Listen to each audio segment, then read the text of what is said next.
كنت ساكن في حارة، والحارة هذه فيها حديقة كبيرة، والحديقة فيها ممشى للناس اللي تبغى تمشي وتمارس الرياضة. فكنت أنا دائما أمشي في هذه الحديقة اللي جنب بيتي، وكان يمشي معي جاري اللي جنب بيتي، وكان أيضا يمشي معنا واحد اسمه عبد الله ساكن في شقة في عمارة مستأجر. فكنا لما نيجي نمشي خصوصا في العصريات يا جماعة الخير، وهذا حاجة جميلة صراحة، المشي يا جماعة الخير رياضة وترويح عن النفس. يقول لما كنا نمشي كنا نجتمع، فكنا تعرفنا على بعض وصرنا نمشي مع بعض، وتطورت العلاقة بيننا وصار بيننا زمالة ونتقهوى عند بعض وكذا. في يوم من الأيام فقدنا الأخ عبد الله، هذا صاحب الشقة المستأجر، ما عاد شفناه. يقول صاحبي، أقول له يا أخي وين عبد الله؟ قال ما أدري والله. قال لي لا فترة ما شفناه، خلنا نروح نشوف وش وضعه وكذا. قال لا أنا رحت طقيت على شقته ما في أحد، سألت جيرانه في العمارة قالوا من زمان ما شفناه. قال عسى خير يا أخي، عسى خير، يعني والله أنك أقلقتنا عليه، والمشكلة أنهم الظاهر يدقون على جواله مقفل. يقول المهم خلاص يعني مشت الحياة طبيعي. بعد حوالي 9 شهور وإذا هذا عبد الله، يا هلا ونسلم عليه، يا مرحبا يا أخ عبد الله وشلونك، عساك طيب، يا أخي وينك عسى ما شر. قال والله يا أخي كانت عندي ظروف واضطريت أني يعني أروح عند أهلي وكذا فترة. قال عسى ما شر، عسى ما بك شيء، تبغى نساعدك تبغى نعاونك؟ قال الله يجزاك خير بيض وجهك. لا والله بس شوية ظروف. يقول قلت له أعانك الله. قال أنا بقول لكم شو اللي صار معي، إذا يعني يريحك أنك تقول لنا فضفض تفضل. عبد الله شو يقول أنا كنت ساكن في الشقة ومعي زوجتي، ما عندهم عيال طبعا. يقول قبل فترة اتفقت أنا وزوجتي إن حنا نشتري أرض في الرياض. طبعا ما هي من الأراضي القريبة لأنها غالية، أخذوا من الأطراف بعيد شوي. يقول الأرض كان سعرها 300,000، فقسمنا الموضوع بيني وبين زوجتي، لأني أنا موظف وزوجتي موظفة، 150,000. لكن اضطريت إني أحط الأرض باسمها هي، لأن أنا عندي التزامات ثانية فما أقدر أحط الأرض باسمي، فحطيت الأرض باسمها وحولت لها المبلغ، لأني أخذت قرض وحولت لها المبلغ واشترينا الأرض. والأرض المفروض لي ولها، لكن صك الأرض وعقد الأرض باسم من؟ يقول باسم زوجتي. يقول يعني الوضع طبيعي وماشيين تمام ولا عندنا مشكلة وماشيين في السداد وأمورنا تمام.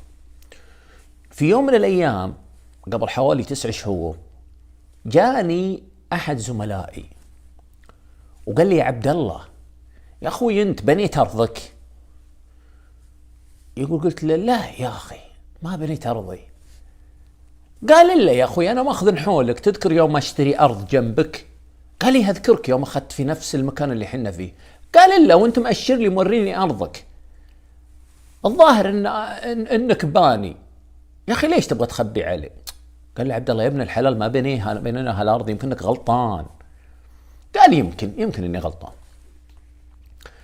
المهم يقول خذ له 2-3 ثم جاء كلمني قال يا أخي أنا تأكدت الأرض أرضك. يقول عبد الله يا ابن الحلال، قال جاك العلم وتعال خلنا نروح أنا وياك. فعبد الله راح وصل عند الأرض وإذا فعلا أرضه مبنية. ياهو شو الموضوع؟ يرفع التلفون ويتصل على زوجته ذاك الوقت كانت عند أهلها، رايحة زيارة عند أهلها في نفس مدينة الرياض. السلام عليكم فلانة كيف حالك؟ يا فلانة الأرض مبنية، أرضنا مبنية، شو الموضوع؟ قالت أفا مبنية؟ قال لي والله مبنية الأرض، وش الموضوع؟ يقول قالت ما أدري شو السالفة كيف شلون. قال طيب خير خلنا نشوف. المهم يروح الرجال، جاء سأل الجماعة اللي في العمارة، قال لهم يا جماعة الخير العمارة هذه المين؟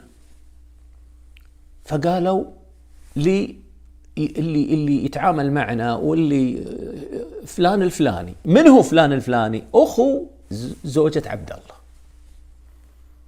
راحوا كلمه، يا فلان. قال نعم. قال الأرض حقتي أنا وزوجتي فلانة مبنية، والناس اللي ساكنين فيها يقولون أنك أنت اللي مأجرهم وأنت اللي تتعامل معهم. قال إيه؟ قال شلون إيه؟ قال لي نعم بنتها فلانة زوجتك. قال بنتها؟ شلون بنتها؟ الأرض لي ولها. وبعدين شلون بنتها؟ قال أنا أقنعتها وبنتها الأرض لها. قال يا رجل ايش دخلك انت في الموضوع؟ هذا بيني وبين زوجتي. قال اقول لك هذا الموضوع. شوفوا يا جماعة الخير، عبد الله يروح لزوجته يجلس معها. ايش الموضوع؟ قالت والله الموضوع بنيتها. قال انا زوجت. قالت والله عاجبك ولا بكيفك؟ قال بكيفي. شلون بكيفي؟ قالت ننفصل. قال طيب والأرض لي نصها كذا، أنت على طول كذا بعتيني. قالت والله يا أخي هذا الخبر اللي عندي. يكلم أخوها، قال أخوها والله هذه أرضها وهي حرة. طلع من عندهم يا جماعة الخير، أنتم متخيلين كمية الألم؟ يعني زوجتك وتخادعك وتأخذ حقك، يعني المسألة ما أدري إيش أقول لكم صراحة. طلع عبد الله يقول طلعت من عندهم واتصلت على صاحبي محامي.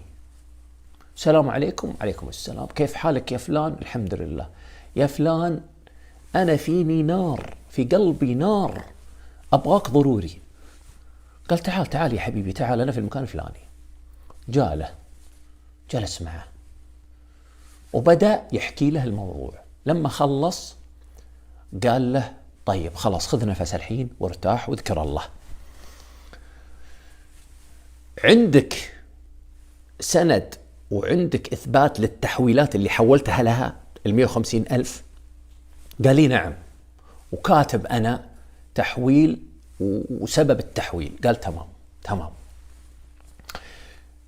أنا بعقد معاك اتفاق الآن، أنا بخدمك لوجه الله يا عبد الله، بس بشرط. قال وش؟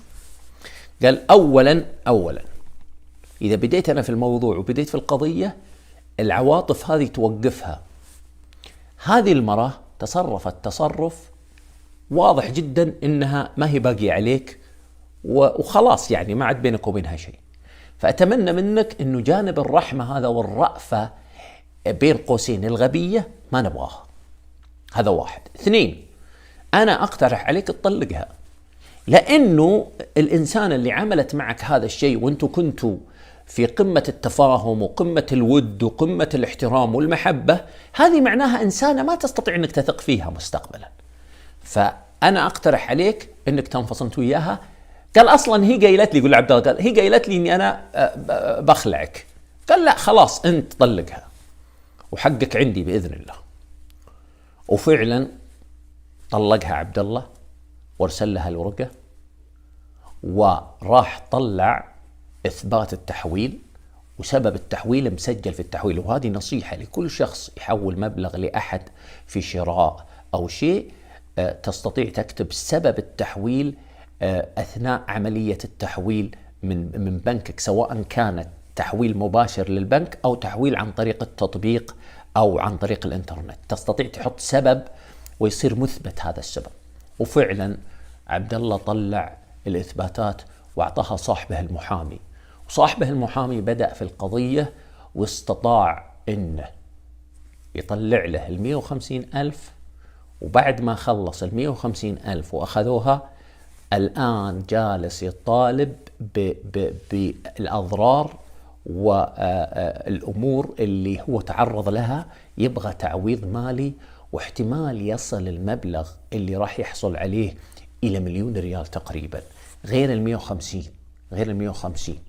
لأن المحامي هذا استطاع أنه يجمع عدة أمور في موضوع تأثر موكله وتأثر عبد الله النفسي وتأثره الأضرار اللي حصلت عليه.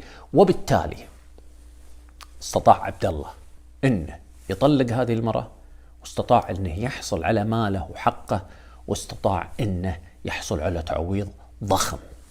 السلام عليكم ورحمة الله وبركاته.